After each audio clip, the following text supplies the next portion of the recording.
નિરાત મહારાજના ગુરુએ ઉપદેશ આપ્યો નિરાત મહારાજને કે હક સે આના હક સે જાના હક में हक मिलाना निरात नाम की लीला लख ले पल भर में पलटाना।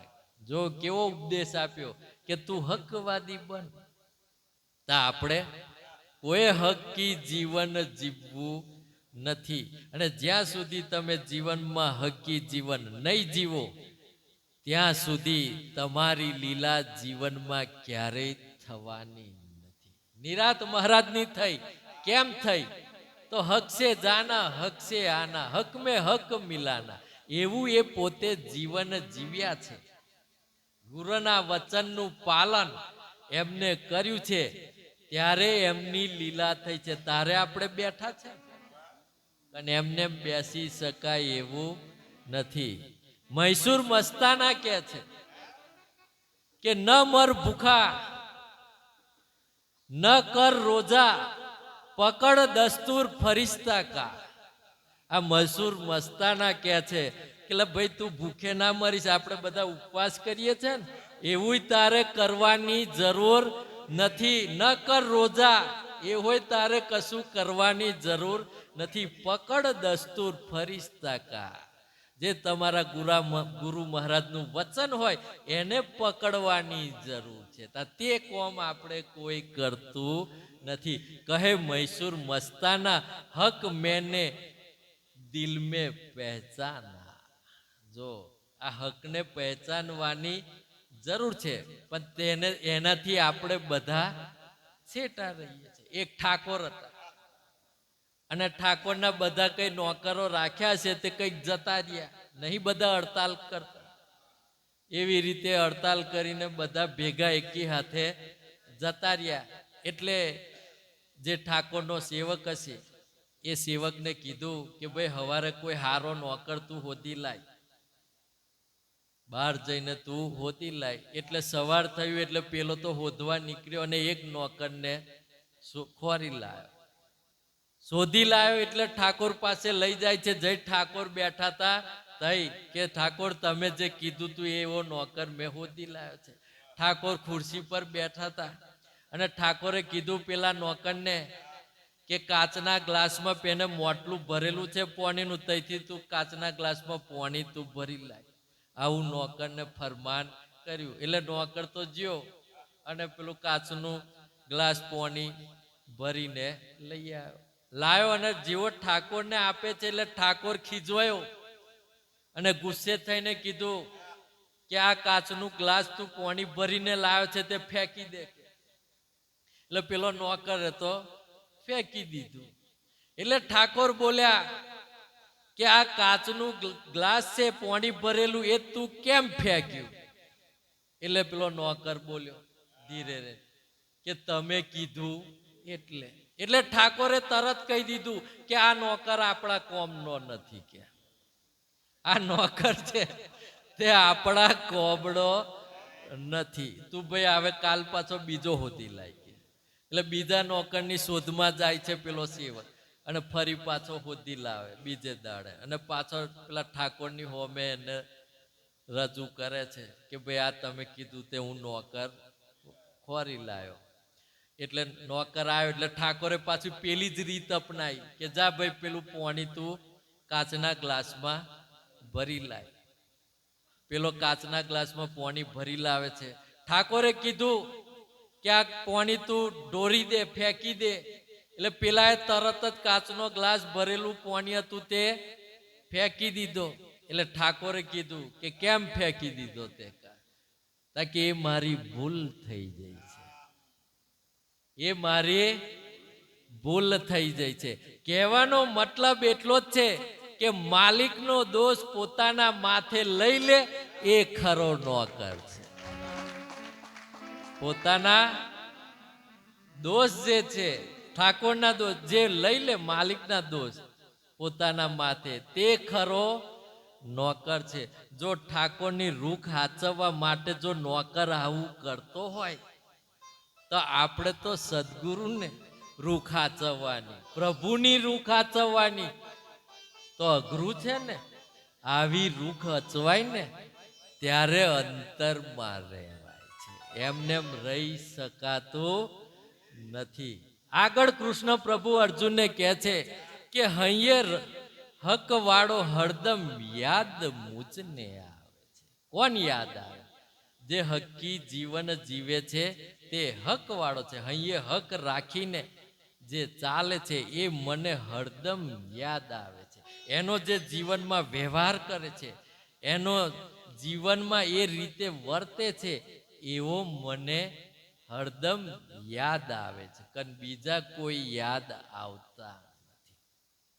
મારી રૂખનો ભાવ તેનું જીવન બગડતું બચાવે છે. જો તમે પ્રભુના ભાવે, સદગુરુના ભાવે રહેતો શીખીએ ને, તારે આપણું જીવન બગડતું બચે છે. આપણે તો એમના ભાવમાં રૂખે રહેવું જ નહીં, પછી તો કઈ મેર પડે એવો નથી. જેનું જીવન બગડ્યું છે તે પોતાના ગુરુના રૂખે રાજી રહેતા નથી. તમે જો એ ભાવમાં સમાતો શીખ્યા નથી, એટલે આખી જિંદગી ભક્તિ કરે છે કે એવું કે છે કે હું અન્ના, આ મારા ગુરુ, આ મારા ફલોના, છતાં પણ કલ્યાણ થતું નથી. કેમ નથી? એમના ભાવમાં સમાતો આપણે શીખ્યા નથી. એટલે જીવન કોનું બગડે છે? તો એક ભગો નામનો નોકર હતો. ભગો નામનો એક નોકર હતો, અને એક વખત શેઠે એને કીધું કે મારા માટે એક વલિયારી લાવ, મારા માટે વલિયારી લાવ.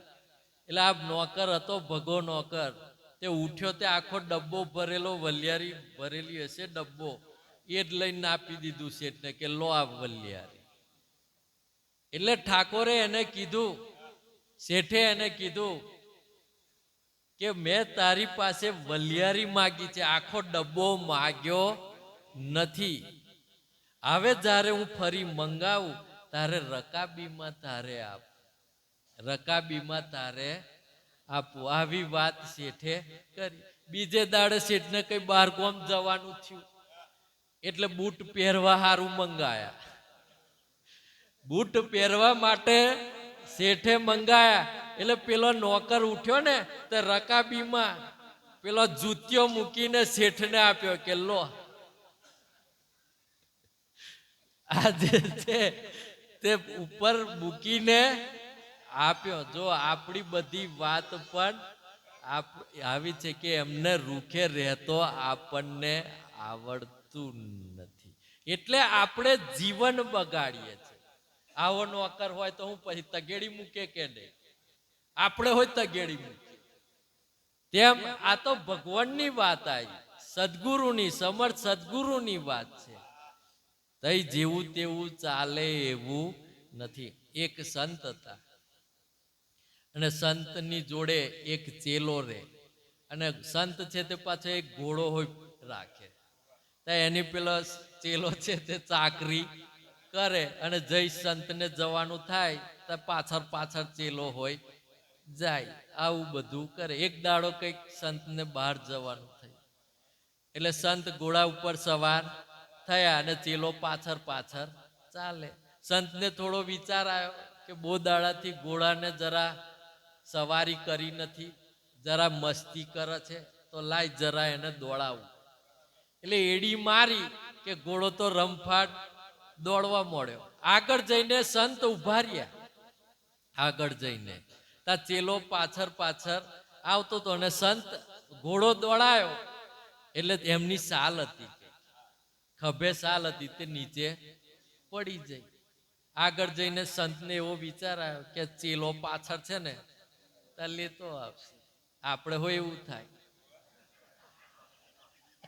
આપણે હોય બધું એવું થાય કે ચેલા પાછળ છે, કઈ ચિંતા કરવાની જરૂર નથી. પછી બાપજી બૂટ વધે કે બૂટ કઈ ગયા, એટલે ચેલા પાછળ પાછળ આવે. સંતને એવું થયું કે ચેલો પાછળ છે એટલે મારે કઈ ચિંતા કરવાની જરૂર નથી. આગળ જઈને ઘોડો ઉભો રાખ્યો, ચેલો પાછળ આવે છે. આવ્યો તે જોયું, એટલે સંતે કીધું કમ ખાલી હાથે, મારી સાલ પડી જઈ તે તું લાયો નહીં? તો પેલો ચેલો બોલ્યો કે કે તમે કીધું નતું એટલે હું લાયો નથી. આવી વાત પેલા ચેલાએ કરી. એટલે સંતે કીધું કે હવે જે કઈ પાછળ પડી જાય તે તારે લેતું આવું.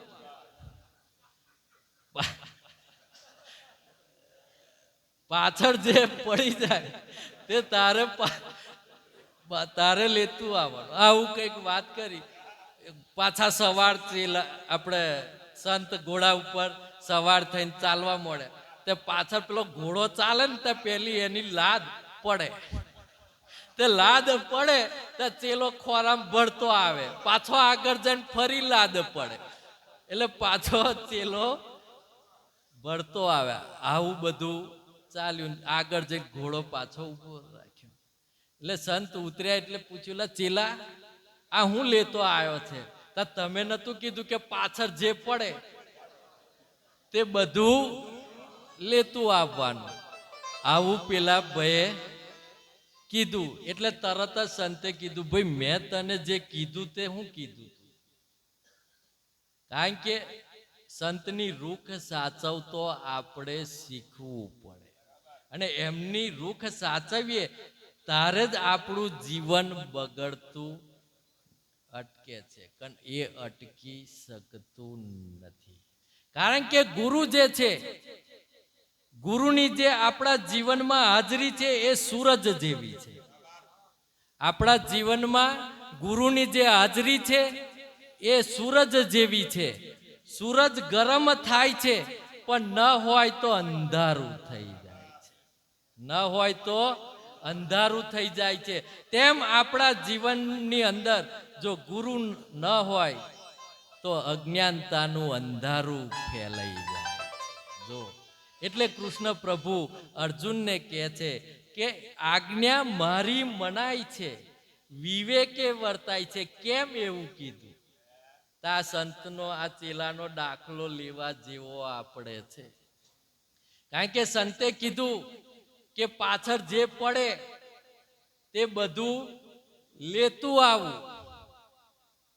જે પાછળ જે પડે છે એ બધું લેતું આવું. એ ગુરુની આજ્ઞા હતી પણ વિવેકે એને વર્ત્યા નથી એટલે એ આજ્ઞાનું પાલન કહેવાતું નથી. આ વાત બહુ સમજી લેવાની જરૂર છે. ગુરુની આજ્ઞા ક્યારે મનાય છે? કે જ્યારે તમે વિવેકથી એ આજ્ઞાનું પાલન કરો ત્યારે. ત્યાં સુધી એ આજ્ઞાનું પાલન કહેવાતું નથી. બીજો આપણે દાખલો આલીએ, એ બહુ સમજ પડી જાય એવી છે કે અમારી ટોપી પર જે ફૂલો હોય ને, ફૂલ ને બધું, અને ટોપીને અડ્યા વગર ફૂલો લઈ લે તારે સમજી લેવાનું કે એ આજ્ઞાનું પાલન થયું છે. અડ્યા વગર. અને જો હલાઈ નાખે તો સમજી લેવાનું કે ચેલા ગમે તેટલા ચતુર પણ કોઈ બરકત નથી. ચેલા ગમે તેટલા ચતુર હોય પણ જો ટોપી હલાઈ નાખે તો આજ્ઞાનું પાલન થયું કહેવાતું નથી. હવે તો સમજ પડી જાય. આપણને એવું થાય કે મેં પાલન કર્યું છે, ખરેખર એ પાલન કહેવાતું નથી. એટલે કૃષ્ણ પ્રભુએ કીધું કે આજ્ઞા મારી મનાય છે, વિવેકે વર્તાય છે. અર્જુન ત્યારે જાન મારા અંતરમાં રહેવાય છે. એમને રહી શકાતું નથી. આગળ કહે છે કે ભાવ એકલો સમજી જાતા ભૂલ રહે તે ભાગે નહીં. કૃષ્ણ પ્રભુ અર્જુનને કહે છે કે ભાઈ તું એકલો પાછો ભાવ સમજી લઈશ એમાં હોય મજા નથી. આપણે એકલી ગુરુનો ભાવ સમજી લઈએ એમાં મજા નથી. ભૂલ રહે તે ભાગતી નથી. આપણે એકલો ભાવ સમજી લીધો એટલે એવું નહીં સમજી લેવાનું કે આપણી બધી ભૂલ ભાગી જાય છે. ક્યારેય ભાગતી નથી. ભૂલ ભાગવા માટેનો રસ્તો જુદો છે. ભૂલ ભાગવા માટેનો રસ્તો જુદો છે. એ રસ્તો કયો છે? આપણે જીવનમાં સમર્થ સદગુરુ કરવાની જરૂર છે. અને કર્યા છે તો એમનું માનતા નથી. પછી હું મતલબ કર્યા છે છતાં એમનું માનતા નથી, એટલે આપણી ભૂલ છે એ ક્યારેય ભાગતી નથી. આપણા મોઢા ઉપર ડાઘા પડેલા હોય તો એ જોવા માટે અરીસાની આપણને જરૂર પડે છે ને. આપણા મોઢા ઉપર ડાઘા પડ્યા હોય તો અરીસાની જરૂર પડે છે. તેમ આપણા જીવનની બધી ભૂલ ભાગવા માટે સદગુરુની જીવનમાં જરૂર છે. સદગુરુની જીવનમાં જરૂર છે, કારણ કે એ આરસી રૂપ છે. આપણા જીવન પેલા કેવા ડાઘા દેખાય એમ આપણી ભૂલ છે એ સદગુરુ આપણને બતાવે છે. પણ આ બધું ક્યારે થાય? સદગુરુના દાસ બન્યા વગર આ કોમ થઈ શકતું નથી. દાસ ભાવે રહેતો શીખવું પડે.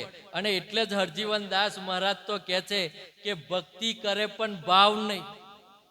આપણે ભક્તિ તો બધા કરીએ છીએ પણ ભાવ વગરની, દેખા દેખીની આપણે બધા ભક્તિ કરીએ છીએ. ભક્તિ કરે પણ ભાવ નહીં, દાસા તંતો દૂર રહી. એને પૂરા ગુરુ કેરું જ્ઞાન પડદે રહી. જો તમે એને જ્ઞાન ગુરુનું થઈ શકતું નથી, કારણ કે એના ભાવમાં બરકત નથી. દાસ ભાવે જીવન જીવતો શીખવાની જરૂર છે. અને એટલે જ કબીર સાહેબે આપણને કીધું કે કબીર તે નર અંધ હૈ, કબીર તે નર અંધ હૈ, ગુરુ કો કહેતે હૈ ઓર. જો તમે આ કોણ? આજનો માણસ જે છે એ ગુરુ અને પરમાત્મામાં ભેદ કરે છે. જુઓ તમે, ગુરુ અને પરમાત્મા વચ્ચે ભેદ કરે છે. ઘણા એવા માણસો છે કે ગુરુનું વાત વાતમાં ખોટું લાગી જાય છે. એ નર અંધ છે. એ નર અજ્ઞાન, એમાં અજ્ઞાન અંધકારથી એ ભરેલું છે. જુઓ તમે, હરી રૂઠે ગુરુ ઠોર હે. જ્યારે હરી રૂઠે ને, આપણાથી રિહાઈ જાય તો ગુરુના સરને જવાથી આપણે બચી શકીએ છીએ. પણ ગુરુ રૂઠે ન ઠોર. જ્યારે ગુરુ રૂઠે ને તારે પરમાત્મા પણ આપણને સહાય કરી શકતા નથી. એવી સદગુરુની તાકાત છે.